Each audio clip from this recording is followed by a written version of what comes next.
이 메리 크리스마스 할 때 음이 중저음이 되면은 옆에 있는 사람이 거북해요. 솔 음으로 하는 게 좋아요. 솔, 도레미파, 솔, 메리 크리스마스 이렇게 해야 정말 크리스마스가 즐거워야죠. 한 번만 더 하겠습니다. 4분씩 하겠습니다. 메리 크리스마스.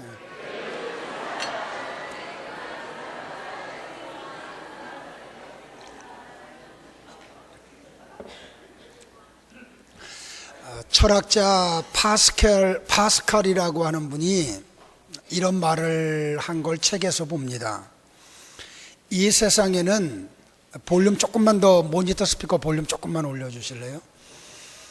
이 세상에 사는 사람들은 위에서부터 아래에 이르기까지 죄인 아닌 사람이 한 사람도 없다.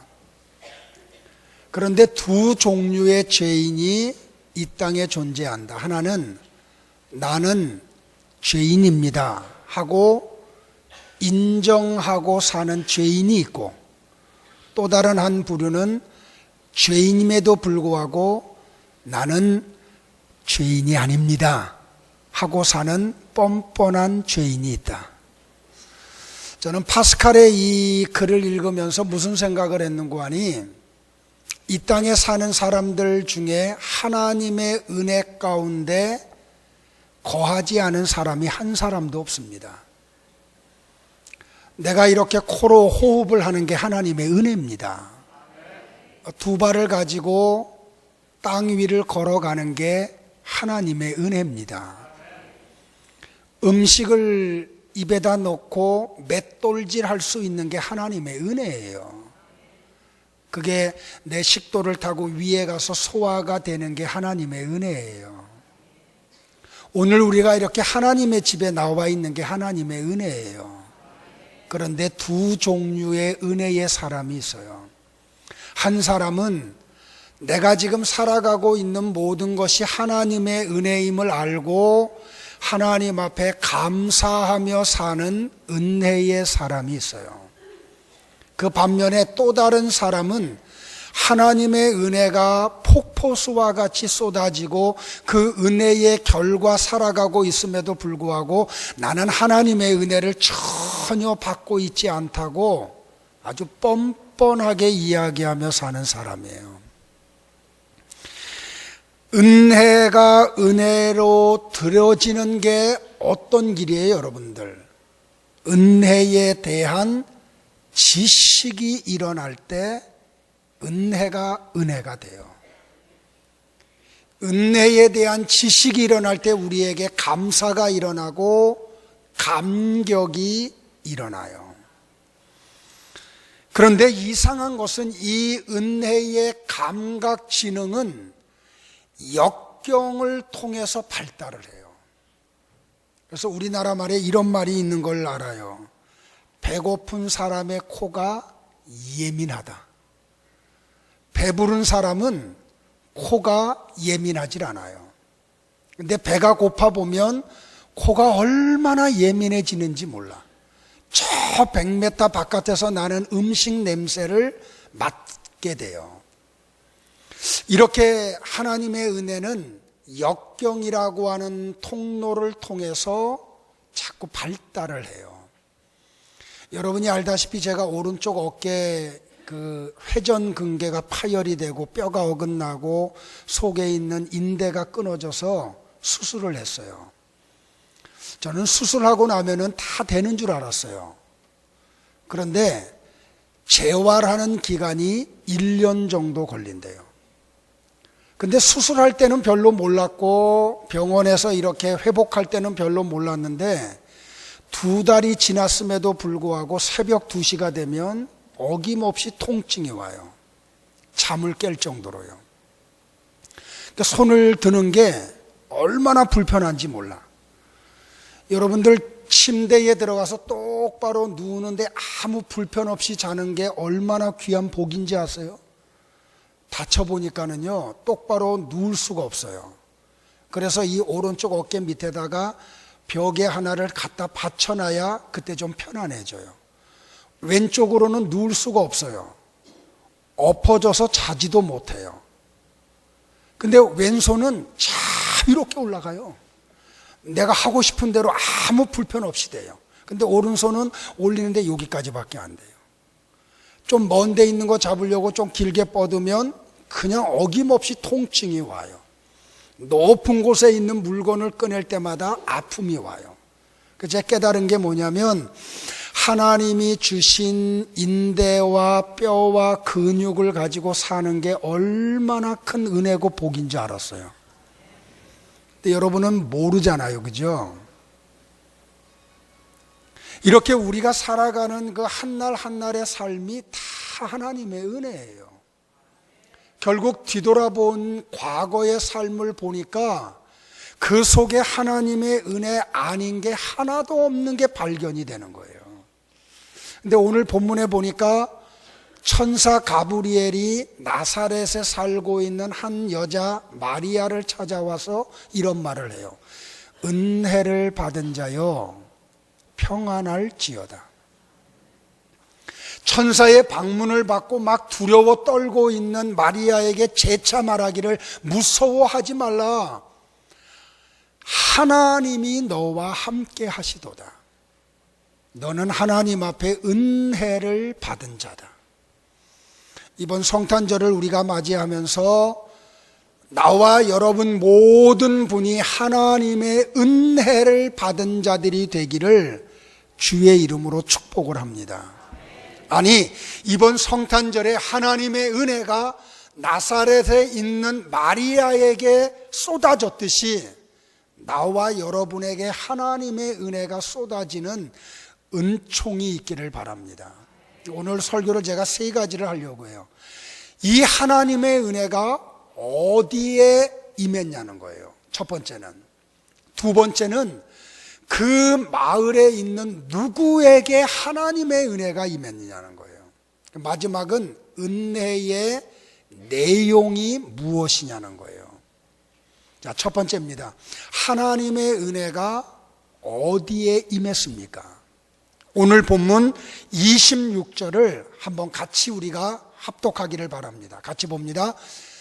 여섯째 달에 천사 가브리엘이 하나님의 보내심을 받아 갈릴리 나사렛이란 동네에 가서, 여기 여섯째 달 후에라는 말은 천사 가브리엘이 예루살렘 성소 그 번제단 앞에서 헌신을 하던 사가랴를 찾아온 지 6개월 후라는 말이에요. 근데 이번에는 어디로 와요? 예루살렘이 아닌 갈릴리 근처에 있는 나사렛이라고 하는 곳에 천사가 보냄을 받아요. 여러분들, 갈릴리 나사렛이라고 하는 이 명칭이 얼마나 타락한 도시라고 하는 걸 우리에게 가르쳐줘요. 지정학적인 위치 때문에 나사렛은 로마의 군인들이 출입이 잦았던 한 마을이에요. 그리스의 상인들이 상권을 유지하고 물건을 팔기 위해서 자주 출입했던 도시가 나사렛이에요. 자, 여러분들 한번 상상을 해보세요. 타지에서 오랜 세월 생활하는 군인들이 많이 주둔을 해. 그리고 외지를 다니면서 물건을 파는 무역상들이 이 도시에 많아요. 그러면 이 도시에 자연적으로 따라오는 게 뭐가 있을까요? 이 남자들의 외로움을 달래줄 술 문화가 발달을 하고, 그리고 여자들이 많이 모이는 마을이 나사렛이에요. 그러니까 우리가 상상을 해보면 나사렛은 어떤 곳이냐면, 해가 서산으로 기울어지고 밤이 깊어지면 막 찬란한 네온 사인들이 막 켜져. 그리고 머리를 희한하게 하고 그냥 알죠, 그죠?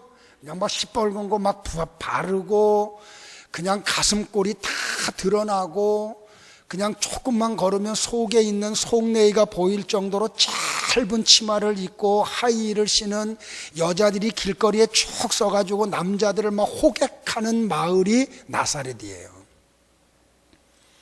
하나님을 경배하는 성전이 없는 마을, 팔레스틴 땅에서 외지고 타락의 아주 온상이었던 나사렛. 그러니까 빌립이 예수님을 만나고 난 다음에 나다나엘을 찾아가서 이런 말을 해요. 모세가 율법에 기록하였고 여러 선지자가 기록한 그 일을 우리가 만났습니다. 그 메시아가 바로 누구냐 하면 요셉의 아들 나사렛 예수입니다. 이 나사렛이라고 하는 말이 나다나엘의 귀에 딱 들려오는 순간 나다나엘이 요한복음 1장 46절에서 빌립에게 뭐라고 말하는지 아세요? 야, 나사렛에서 무슨 선한 것이나. 예수님이 나다나엘에 대해서 뭐라고 말씀하셨냐면 그 사람은 가식이 없는 사람이라고. 그러니까 없는 얘기를 지어내서 말하는 사람이 아니라는 말이에요. 그런데 이 나사렛에서 나다나엘이 태어나고 누구보다도 나사렛이 어떤 곳이라고 하는 걸 잘 아는 나다나엘이 뭐라고 말하는 거 아니? 야, 나사렛이라고 이렇게 타락한 마을에서 무슨 선한 것이 나겠느냐고. 바로 이렇게 당시의 유대인들이 도무지 하나님을 향한 영적인 게 일어나지 않고 있는 이 나사렛이라고 다 인정하는 타락의 온상의 도시의 대표적이었던 나사렛에 하나님이 보낸 천사가 찾아왔어요. 죄악이 간영한 곳에 하나님의 은혜가 있다고 천사가 보냄을 받고 은혜의 선포가 이루어진 곳이 어디냐면 예루살렘이 아니에요. 헤롯의 아름다운 성전이 세워져 있는 예루살렘이 아니고 2만 명이나 되는 제사장들이 매일매일 하나님 앞에 제사를 드리는 예루살렘 성전이 아니고 그 예루살렘 성전에 있는 거룩하고 자기들 스스로 굉장한 수준의 삶을 살고 있다는 사람들 속에 하나님이 보낸 천사의 방문이 이루어지지 않아요. 그들이 무시하고 멸시하고 어떻게 보면은 사람으로 인정조차도 하지 않는 나사렛이라고 하는 곳에 하나님의 은혜가 임재를 해요. 여러분의 심령은 어떤 상태입니까, 여러분들? 근데 이 나사렛에 있는 누구에게 하나님의 은혜가 임하나요, 여러분들? 오늘 본문 27절과 28절을 다시 한번 우리가 합독을 하겠습니다. 시작.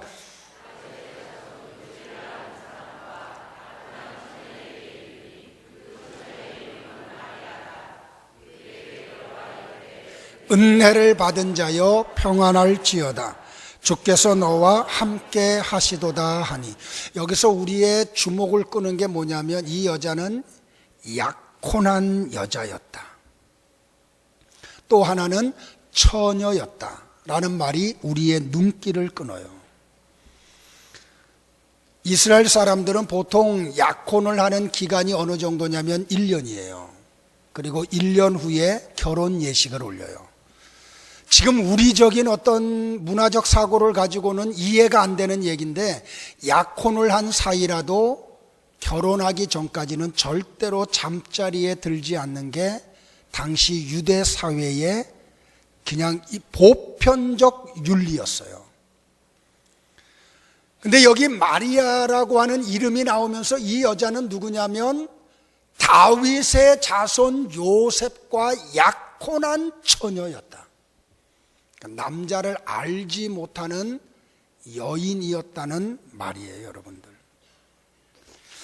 하나님의 은혜가 이 여인에게 임하는데 은혜가 뭐예요, 여러분들? 받을 자격이 없는 자에게 베풀어 주시는 하나님의 선물이 은혜잖아요. 우리가 개신교에서는 상대적으로 마리아를 너무 막 좀 용서하세요 이런 표현을 깔아뭉개요. 왜 그러냐면 카톨릭이 너무 마리아를 신성시하니까. 그러니까 카톨릭에서는 마리아에 대해서 뭐라고 이야기하냐면 그는 하나님의 어머니다. 그렇기 때문에 이 여자는 평생 처녀였다. 성경을 보고도 인정을 안 해요. 그 다음에 세 번째는 뭐라고 말하냐면 이 여자는 아버지 어머니를 통해서 이 땅에 올 때 원죄 없는 상태로 이 땅에 태어났다. 그렇기 때문에 이 여인은 성모의 상태로 죽지 않고 천국에 갔다.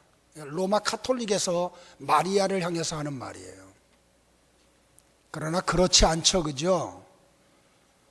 로마서 3장 10절의 표현대로 모든 사람이 죄를 범하였음에 하나님의 영광에 이르지 못하였다고, 마리아도 아담의 원죄 속에서 태어난 한 죄인이에요. 이 여인이 요셉과 약혼을 하고 결혼을 하고 그 요셉과의 관계에서 아들들도 낳고 딸들도 낳았어요. 마가복음 3장에 그 내용들이 나와요. 그리고 성경 어디에 봐도 이 여인이 죽지 않고 천국에 갔다는 기록이 성경에 없어요. 다시 말하면 무슨 말이냐면 마리아도 나와 여러분과 똑같은 죄인의 몸으로 이 땅에 태어난 사람이에요. 그저 한 평범한 남자와 가정을 이루고 아들 낳고 딸 낳고 살았던 평범한 여인이에요.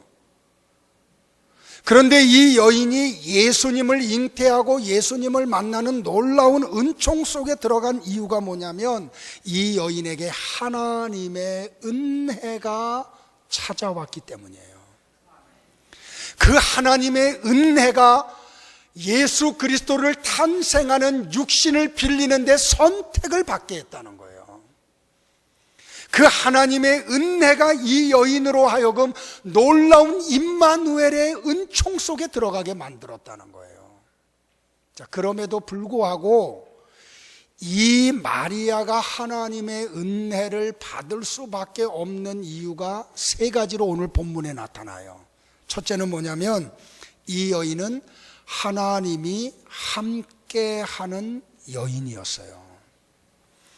오늘 본문 28절에 그에게 들어와 이르되 은혜를 받은 자여 평안할지어다. 따라하세요. 주께서 너와 함께 하시도다. 천사 가브리엘이 마리아에게 와가지고 한 말이 뭐예요? 평안해. 너는 은혜를 받은 사람이야. 그러면서 뭐라고 이야기해요? 주께서 너와 함께 하시도다. 그렇다면 그는 타락의 마을에 살고 있음에도 불구하고 자기를 성결하게 지켰던 여인임을 알 수가 있어요. 왜냐하면 하나님은 거룩한 분이기 때문에 죄가 관영한 곳에 함께 할 수 없는 분이잖아요. 그런데 오늘 천사 가브리엘이 와서 마리아에게 하는 말이 주께서 주께 은혜를 받은 자여 평안할지어다. 주께서 너와 함께 하시도다.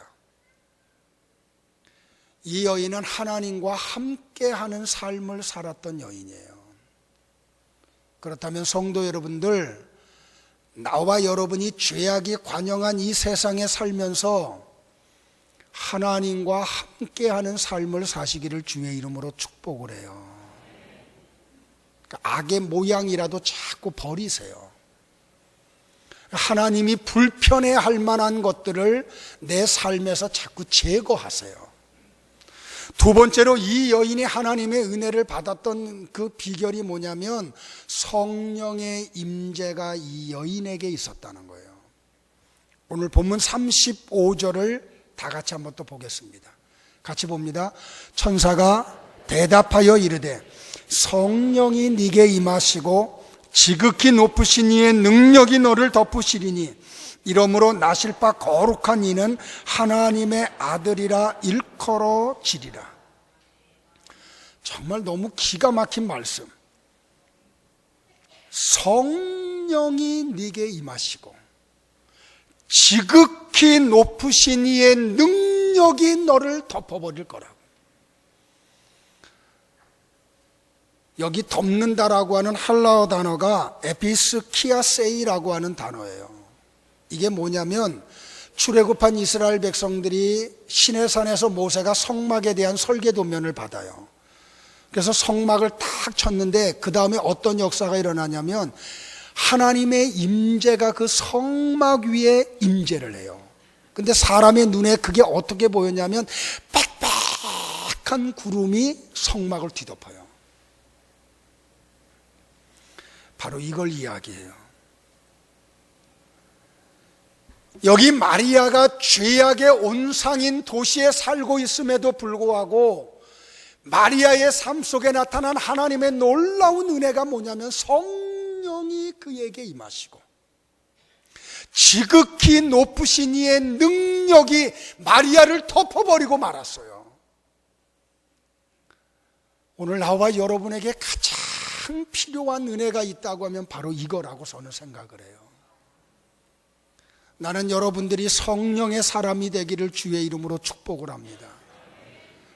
성령의 소욕이 여러분 가운데 강력하게 일어나고 삶의 현장에서 성령의 인도 속에 우리가 살아가고 성령으로 더불어 살고 성령의 열매를 맺어 아버지께 영광을 돌리는 성령의 사람들이 되기를 바라요. 다른 것으로 우리가 덮이는 게 아니고 지극히 높으신 이의 능력이, 크신 능력이 나와 여러분을 덮어버려. 그러니까 생각이 하나님 속에서 일어날 수밖에 없죠. 그죠? 지극히 높으신 이의 큰 능력이 나와 여러분을 덮어버리면 우리가 성령의 소욕을 따라 살아갈 수밖에 없죠. 그죠? 우리가 이 세상에 직장에 갔을 때 막 죄악투성인 사람들 속에 섞여 있지만 여러분들 위에는 지극히 높으신 하나님의 능력이 여러분을 덮기를 바라요. 이게 이번 성탄절에 나와 여러분 가운데 이루어져야 될 주의 은혜라는 말이에요, 여러분들. 세 번째 놀라운 게 뭔지 아세요? 하나님의 말씀에 복종하는 여인이었어요. 저는 이 누가복음 1장을 묵상할 때마다 38절에서 빨리 넘어갈 수가 없어요. 이 38절만 보면 거기에서 오랫동안 머무를 수밖에 없어요. 한번 38절 같이 한번 마리아의 고백이 되기를 바라요. 마리아의 이 고백이 우리의 고백이 되기를 바라요. 같이 고백합니다. 시작. 마리아가 이르되 주의 여종이오니 말씀대로 내게 이루어지이다 하매 천사가 떠나가니라. 여기 마리아가 뭐라 그래요? 주의 여종이오니 말씀대로 내게 이루어지이다. 이 두 고백, 나는 주님의 종이라는 고백이에요. 이 헬라어로 둘로스예요. 둘로스. 이 둘로스라고 하는 단어의 뜻이 뭐냐면 나는 인격이 없다는 고백이에요. 나는 사람이 아니라는 고백이에요. 나는 주님의 둘로스입니다. 그러니 말씀대로 내게 이루어지기를 원합니다. 이 무슨 말인지 알아요, 여러분들? 천연대에 임신한다는 말이에요. 이 마리아의 이 고백이. 그러면 모세의 율법에 어떤 일을 당하는지 알아요? 끌고 가서 사람들이, 성난 군중들이 와가지고 돌을 집어 던져서 몸이 깨져가지고 죽는 게 바로 이거예요. 주의 여종이오니 말씀대로 이루어지이다라는 말이 바로 이 고백이에요, 여러분들. 설교를 준비하는 가운데 지난 수요일 날 우리 정기용 목사님이 수요 예배를 담당하셨잖아요. 제가 수련회를 못 갔어요. 몸살이 너무 심해서 우리 공경희 전도사님을 제 대신 보내고 저는 그냥 집에서 막 씨름을 했어요. 그래도 수요 예배는 참석해야 되게 와서 사회 보고 예배를 드렸는데 정기웅 목사님을 통해서 하나님이 선포하는 메시지 앞에 제가 두 마디 앞에 얼마나 나를 돌아보고 회개했는지 몰라요. 하나는 뭐냐면 요한복음 3장 30절 세례 요한이 고백하는 거예요. 유대인들한테 그는 흥하여야 하겠고 나는 쇠하여야 하리라. 무슨 말이에요? 예수님은 흥해야 되고 나는 쇠해야 된다. 근데 그 말씀이 선포됐는데 하나님이 그 말씀을 가지고 나에게 물어보는 거야. 야, 너 세례 요한과 같이 너 고백하고 살고 있어? 네 사역을 통해서 예수님은 자꾸 높임을 받고 너는 낮아지고 있어. 너의 삶을 통해서 예수님은 자꾸 존경을 받고 너는 자꾸 멸시천대 받고 있어. 근데 아니더라고요. 가끔 가다가 나도 모르는 가운데 고백은 안 하지만 내 마음 속에서, 내 삶 속에서 예수님 조금만 좀 가만히 계시고 나 좀 높여주세요. 이럴 때가 얼마나 많았는지 몰라요. 근데 그 수요일날 선포되는 그 말씀, 그는 흥하여야 하겠고 나는 쇠하여야 하리라. 세례 요한의 이 고백이 나의 고백이 되기를 원해요. 여러분의 고백이 되기를 원해요. 또 하나는 뭐냐면 누가복음 5장이에요. 예수님이 제자들을 부를 때 제자들이 어떻게 하냐면 모든 것을 버려두고 주님을 따라갔다. 근데 그 나오는 단어, 모든이라는 단어 앞에 제가 그냥 몸둘 바를 모르겠어요. 하나님이 내게 부르면, 야, 이 목사, 내가 너 부를 때 모든 것 버려두고 나 따라왔어. 제가 돌아보니까 그러지 않았어요. 너무 부끄러운 거야. 여러분들, 오늘 이 마리아의 이 말, 주의 여종이오니 말씀대로 내게 이루어지이다. 이 성탄절에 나와 여러분의 고백이 되기를 바라요. 우리는 종종 이렇게 고백을 안 해요. 내 삶이 있는데 왜 내 삶을 자꾸 교회가 간섭하려고 하느냐고. 우리 이럴 때 얼마나 많아요. 왜 자꾸 내 삶을 귀찮게 하느냐고. 내 삶이 있고 내 자존심이 있고 내 프라이버시가 있는데, 이번 성탄절에 여러분들 이 마리아의 고백이 나와 여러분의 고백이 되기를 바라요. 주의 여종이오니, 개역성경에 보면 뭐라고 했는지 알아요? 주의 계집종이오니 말씀대로 내게 이루어지이다. 이 순종의 고백은 평범한 고백이 아니에요. 생명을 건 고백이에요. 그럼에도 불구하고 마리아는 그래도 좋다는 고백을 해요. 비록 죽는다고 할지라도 하나님의 말씀대로 성자 예수 그리스도가 내 안에 임마누엘 하는 것을 나는 선택하겠다는 고백이에요. 오늘 나와 여러분이 이번 성탄절을 맞이하면서 하나님 앞에 이런 고백을 좀 했으면 좋겠어요. 하나님, 말씀대로 살게요.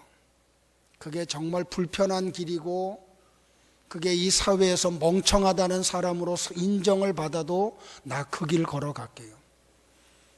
이 사회에서 내가 어떤 좀 손해를 보고 멍청하다는 소리를 들어도 하나님 말씀대로 살기를 원합니다. 하나님,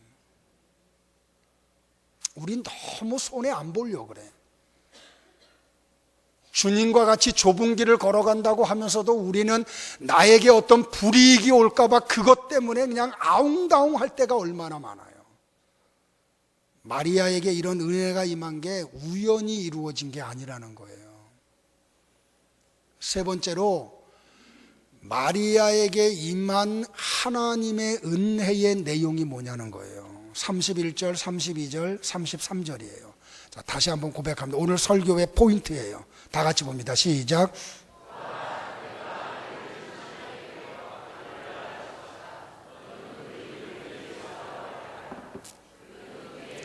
가장 높으신 분의 아들이라고 불릴 것이다. 주 하나님께서 그에게 그의 조상 다윗의 왕자를 주실 것이다. 그는 영원히 야곱의 집을 다스릴 것이며 그의 나라는 끝이 없을 것이다. 마리아에게 하는 말이 뭐예요? 보라, 네가 잉태하여 아들을 낳으리니, 따라합시다. 그 이름을 예수라 하라. 이 예수라는 이름이요, 당시에 굉장히 흔한 이름이에요. 유대인들이 쉽게 짓는 이름이에요. 네가 잉태하여 아들을 낳을 것인데 그 이름을 예수라고 하라. 예수라고 하는 이름에 히브리식 표현이 뭔지 아세요? 호세아예요. 호세아라는 말은 하나님이 구원하신다라는 이름의 뜻이에요. 이 이름을 우리가 추적해 가보면 출애굽기까지 가야 돼요. 모세가 태어나고 난 한참 후에 바로의 폭정이 더 극한 상황에 이르렀을 때 한 유대인 가정에 사내 아이가 태어나요. 사내 아이가 태어났을 때 이 아버지와 어머니는 아이의 이름을 지을 수가 없었어요. 왜? 바로의 군대에 의해서 아들이기 때문에 죽어야 하니까 이름을 짓지 못하는데, 그래도 마을 사람들이 와가지고 이름을 지어줘요. 아, 당신 가정에서 아들 낳았으니까 호세아라고 이름을 줘라. 호세아, 호세아. 근데 하나님이 놀랍게 모세를 키워주셨듯이 호세아를 바로의 군인들의 눈과 귀를 어둡게 해서 발견되지 않게 해요. 그래서 호세아가 성장을 해요. 이 아이가 성장하고 난 다음에 마침내 어떻게 되냐면 모세의 오른팔이 돼요. 그때 모세가 이 사람의 이름을 바꿔요. 여호수아라고. 하나님이 이스라엘 민족을 바로의 손에서 구원할 거라고. 그래서 이 여호수아를 통해서 나타났던 이 출애굽의 놀라운 구원의 은혜가 오늘 여기 나사렛이라고 하는 마을에 있는 마리아에게 천사가 와서 하는 말이에요. 아들을 낳을 거야, 네가 처녀의 몸으로. 그런데 그 아들의 이름을 예수라고 지어. 그는 구원자야. 똑같은 사건이 마태복음 1장 20절 21절에 나오는데, 요셉에게 천사 가브리엘이 나와가지고 이런 이야기를 해요. 야, 요셉아, 네 약혼자 마리아가 아들을 낳을 것인데 그 이름을 예수라고 하라. 따라합시다. 그가 자기 백성을 저희 죄에서 구원할 자이라. 할렐루야. 그러니까 이 은혜의 가장 중요한 내용이 뭐냐면, 하나님의 구원자가 이 땅에 오신다는 거예요. 이 성탄절의 가장 중요한 메시지가 뭐냐면, 구원자 되시는 예수 그리스도가 이 땅에 오신 날이라는 거예요. 오늘 저는 여러분에게 물어봐요. 여러분은 구원자 되시는 예수님을 만나셨나요? 여러분의 죄와 허물에서 구원하여 천국에 인도할 예수 그리스도를 만나셨나요? 그분을 통하여 거듭나셨나요? 그분의 그 십자가의 보혈의 은혜 때문에 여러분의 이름이 하늘나라 생명책에 기록되어 있나요? 이번 성탄절에 이 구원의 감격이 회복되는 성탄절이 되기를 주의 이름으로 축복을 해요. 아직도 이 구원의 감격 속에 들어오지 못한 분이 계시다고 하면, 이번 성탄절을 통하여 바로 구원자 되시는 예수 그리스도를 만남으로 여러분의 영혼이 거듭나는 은총이 있기를 주의 이름으로 축원을 해요. 말씀을 정리할게요, 여러분들. 성탄절은 선물 주고받고 하는 웃는 날이 아니에요. 네온사인의 휘황찬란한 그 모습 속에서 우리의 막 그냥 감정이 흥분돼 가지고 죄악 속에 들어가게 하는 날이 성탄절이 아니에요. 이 날은 구원자로 오신 예수 그리스도를 만나야 하는 날이에요. 제가 종종 이런 표현을 해요. 새벽 예배를 1년 365일 한 번도 안 하는 사람이라고 할지라도 정말 예수 믿는 성도라고 하면 1년에 2번은 새벽 예배 해야 된다. 그 한 날이 부활주일이에요. 그리고 또 다른 날이 있다고 하면 그 날이 바로 성탄절이에요. 메시아가 이 땅에 오셨는데 2000년 동안 하나님이 여러 선지자를 보내서 여러 모양으로 메시아의 탄생을 예언했어요. 그래서 유대인들은 2000년 동안 메시아를 기다렸어요. 그런데 메시아가 정작 오셨는데 아무도 알아보지를 못해. 동방에 있는 이방인 박사 몇 명이 와가지고 메시아의 탄생 앞에 경배를 드려요. 베들레헴 들판에서 양떼들을 치던 목자들 몇 명만이 와가지고 메시아의 탄생의 찬양을 드려요. 예루살렘 성전에 있던 2만 명의 제사장들은 메시아에 온다는 사실조차도 몰랐어요. 그런 예고가 있음에도 불구하고, 그런 징조들이 보였음에도 불구하고 그들의 눈은 어두웠고 그들의 귀는 막혀서 그걸 보지도 못하고 알지도 못하고 찾아가지도 못하고 경배도 드리지 못해요. 이 시대도 그러고 있지 않나요? 메시아가 오셨다고 하는데 깊은 잠자리에 빠져있는 장로가 있고 권사가 있고 집사가 있고 목사가 있잖아요. 이번 성탄절만큼은 여러분들 새벽 예배 회복하기를 바라요. 나를 구원하러 오신 예수 그리스도를 만나는 감격의 새벽이 되기를 바라요. 캐나다 몬트리올이라고 하는 도시가 있어요. 거기에 한 크리스찬 초등학교가 있는데, 이 초등학교에서 성탄절이 다가오면 학부형들을 초대해 가지고 연극을 하는 그런 학교예요. 근데 그 학교에 초등학교 4학년짜리 랄프라고 하는 정신지체 장애를 가지고 있는 사내 아이가 하나가 있어요. 근데 이 아이가 그 연극에 굉장히 동참하고 싶어. 근데 선생님들이 고민을 하는 거예요. 그 아이의 정신지능으로는 대사를 외울 수도 없고 그걸 표현할 수도 없기 때문에. 그럼에도 불구하고 이 아이가 너무너무 소원하니까 배역을 하나를 정해줘요. 그게 뭐냐면 베들레헴에 있는 사관의 주인 역을 맡겨요. 이 아이가 하는 대사는 딱 하나예요. 방 없어요. 딱 이 말이에요. 그 시나리오에서 이 아이가 대사를 할 때 딱 3번만 이 말하면 돼요. 방 없어요. 방 없어요. 방 없어요. 이 짧은 한 문장이지만 이 아이에게는 이걸 암송하는 게 너무 힘들어.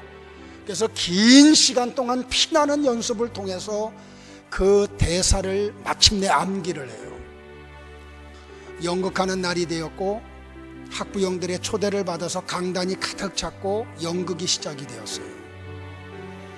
마침내 이제 요셉이 만삭인 마리아를 데리고 베들레헴에 와서 노크를 해요. 사관의 문을 두드리면서 여기 내 아내가 만삭입니다. 곧 아이를 낳아야 되는데 혹시 빈방 없어요? 빈방 없어요? 문을 노크하면 랄프라고 하는 4학년짜리 정신지체를 앓고 있는 아이가 문을 열고 나와가지고 방 없어요 하는 거예요. 첫 번째 노크 앞에 랄프가 문을 열고 이야기해요. 방 없어요. 그리고 문을 매정하게 닫아요. 요셉은 그 자리를 떠나지 않고 다시 사관의 문을 두드리면서 주인을 부르면서 이야기해요. 내 아내가 만삭입니다. 곧 해산할 기미가 찹니다. 방 없습니까? 빈방 없습니까? 랄프가 문을 열고 요셉과 마리아를 향해서 냉정하게 또 대사를 외운 대로 해요. 방 없어요. 그리고 문을 또 닫아요. 마리아는 3번째 문을 다시 요셉은 노크하고 여관 주인에게 다시 사정을 해요. 정말 부탁합니다. 먼 길을 왔습니다. 내 아내가 만삭입니다. 곧 해산기미가 보입니다. 여기 빈방 없습니까? 다시 문이 열렸고 랄프는 자기가 지금까지 외웠던 대사가 아닌 엉뚱한 대사로 이야기를 해요. 우리 여관에 빈방은 없지만 내 방이 있습니다. 들어오세요. 연극이 엉망이 되고 말았어요. 그 요셉을 향해서 마리아를 향해서 그 정신지체를 앓고 있는 그 랄프가 했던 이 말, 여관에 빈방은 없지만 내가 자는 방이 있습니다. 내 방으로 오세요. 내 방으로 오세요. 그러면서 이 아이가 두 눈에 눈물을 뚝뚝 떨어뜨려요. 사랑하는 성도 여러분들, 요한계시록 3장 20절에서 우리 주님이 한 교회를 향하여 이런 말을 해요. 볼지어다 내가 문 밖에 서서 문을 두드리노니 누구든지 내 음성을 듣고 문을 열면 내가 그에게로 들어가 그로 더불어 먹고 그는 나로 더불어 먹으리라. 얼마나 많은 성도와 교회들이 요한계시록 3장 20절의 말씀을 불신하고 있는 사람들에게 전도하는 용도로 많이 사용했나요? 그런데 요한계시록 3장 20절을 보면은 결코 예수님이 했던 이 말은 불신자를 향해서 하신 말씀이 아니고 한 교회를 향하여 성도들을 향하여 하던 말씀임을 우리가 알게 되잖아요. 여러분의 마음의 방에는 구원자 되시는 예수님이 거하고 계신가요? 여러분의 삶의 방 속에 예수님이 거할 빈 방이 예비되어 있나요? 너무 세상적인 사고로 가득 차 있고 너무 세상적인 걸로 가득 차 있어서 예수님의 노크 소리가 들림에도 불구하고 그분을 향해서 문을 열 마음도 없고 빈 방도 없어서 외면하고 있지는 않은지요. 이번 성탄절날 여러분의 마음에 그 사랑방이 비어지기를 바랍니다. 그 사랑방에 여러분과 그 교제를 나누는 모든 것들을 여러분의 사랑방에서 추방하기를 바랍니다. 그래서 그 방을 깨끗하게 청소하고 인테리어를 하고, 그리고 이 땅에 구주로 오시는 예수 그리스도를, 주님, 내 사랑방이 비어 있습니다. 내가 청소했습니다. 내가 새로 인테리어했습니다. 내 방으로 오세요. 여기 거하세요. 여기서 나와 교제해 주세요. 그래서 우리 구원자 되시는 예수님을 만나고 그분과 깊은 교제를 나누는 성탄절이 되기를 주의 이름으로 축복을 합니다. 기도하겠습니다.